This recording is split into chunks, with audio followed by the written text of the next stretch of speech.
है, लेकिन अजय आलोक जी आज सबसे बड़ा सवाल ये है कि अगर 24 के लिए 26 इकट्ठे हुए तो 24 के लिए 38 भी इकट्ठे हो गए। अब आप नंबर गेम में लग गए हैं क्या विपक्ष के साथ? ये आपकी घबराहट है, बहुत से लोग ये सवाल पूछ रहे हैं।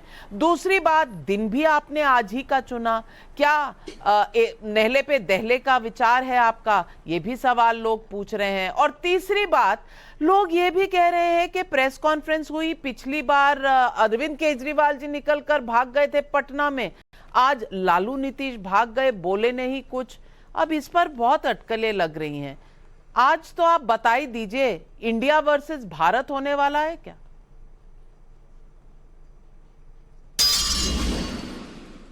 देखिए नविका जी, इंडिया वर्सेस भारत कुछ कभी नहीं हो सकता है। अब मैं ये बताता हूं कि इन लोगों ने एक ऐसा लंबा चौड़ा Indian national democratic developmental inclusive alliance, एक लंबा चौड़ा शब्द बनाया, उसका समअप करके उसका नाम इंडिया हो गया। बिल्कुल ये कर सकते हैं, इसमें कोई ऑब्जेक्शन नहीं है मुझे।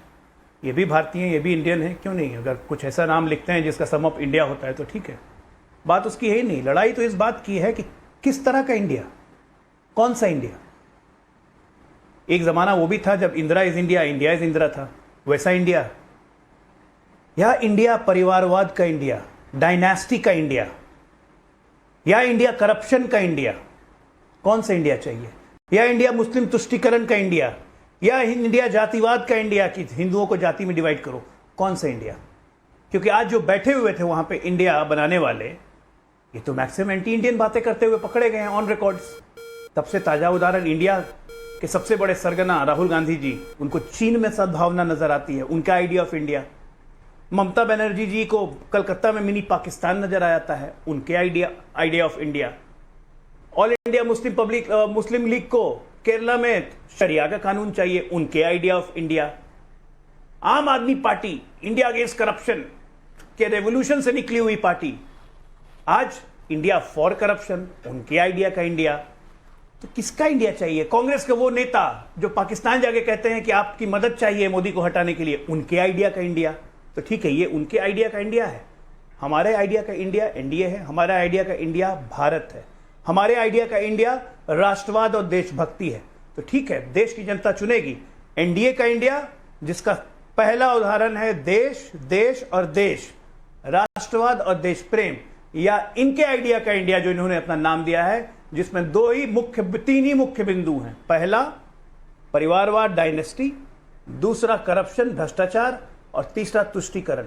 इन दो आइडिया ऑफ इंडिया के बीच में लड़ाई होगी, देश चुन लेगा। बहुत सिंपल है, रखिए इंडिया। अरे दरअसल बात है कि इंडिया नाम से इनको तो नफरत थी। जब हम कहते थे स्टार्टअप इंडिया, जब हम कहते थे शाइन अप इंडिया, जब हम कहते थे शाइनिंग इंडिया, हम कहते थे क्लीन इंडिया, हम कहते थे सेल्फ रिलायंट इंडिया, तो उस वक्त लगता था कि सांड को लाल कपड़ा दिखा दिया गया है। फड़फड़ा के चिल्लाना शुरू करते थे, कौन सा स्टार्टअप इंडिया, कौन सा शाइनिंग इंडिया, कौन सा क्लीन अप इंडिया। लेकिन भारत माता की जय से उद्घोष से इतना डर गए कि आज मुझे खुशी है कि लंबा चौड़ा नाम लगा के समअप इंडिया कर लिया। चलो अब इस इंडिया का आइडिया और हमारे इंडिया का आइडिया में ये तो बहुत सही बात कही अजय आलोक जी ने कि पहले तो भारत माता की जय से कुछ पार्टियां दिक्कत समझती थी उसको कहना, लेकिन आज इंडिया का नाम रख दिया है। लेकिन सबसे बड़ी जो सस्पेंस की बात है कि नीतीश जी और लालू जी निकलकर पहले चले गए, इसमें भी कोई खास राज है? और कन्वीनर आज भी तय नहीं हो पाया। पिछली बार से कवायद चालू है कि नीतीश कुमार जी या लालू जी कन्वीनर बन जाए। इस सेकंड मीटिंग में भी कन्वीनर तय नहीं हुआ, मुंबई में जाके कन्वीनर तय हो गया। क्या सब कुछ ठीक है?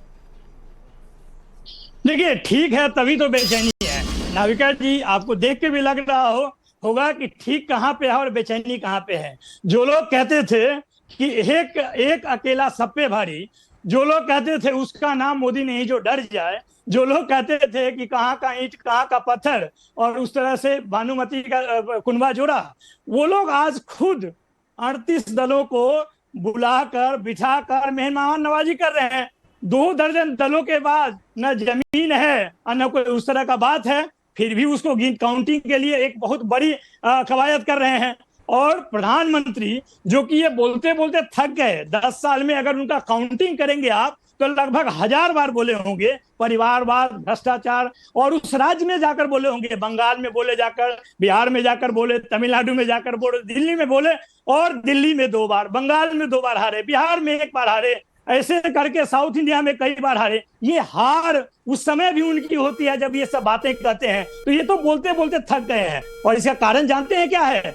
यही है कि पिछले 10 साल में इन्होंने एकमात्र जो काम किया है वो घृणा फैलाया है इस देश में। इस देश, जो देश डाइवर्सिटी के नाम से जाना जाता था, उसको एक कह के एक सड़े हुई तालाब की ओर घसीटने की कोशिश कर रहे हैं। उनको लगता है एक दल केवल भारतीय जनता पार्टी, एक नेता केवल मोदी, एक संगठन केवल आरएसएस, और यही देश है। ये देश नहीं है, देश डाइवर्सिटी का है। आप पूरे देश में देखिएगा तो जाति के नाम, धर्म के नाम पे तो बहुत है, डाइवर्सिटी तो बहुत है। और आशुतोष वर्मा जी, ये डाइवर्सिटी मैं आपको दिखाना चाहती हूँ। 26 पार्टियां इकट्ठी आ गई, 26 में से 11 यानी 42% जो पार्टियां, उनका एक भी सांसद नहीं है लोकसभा में। अब डाइवर्सिटी तो बहुत है।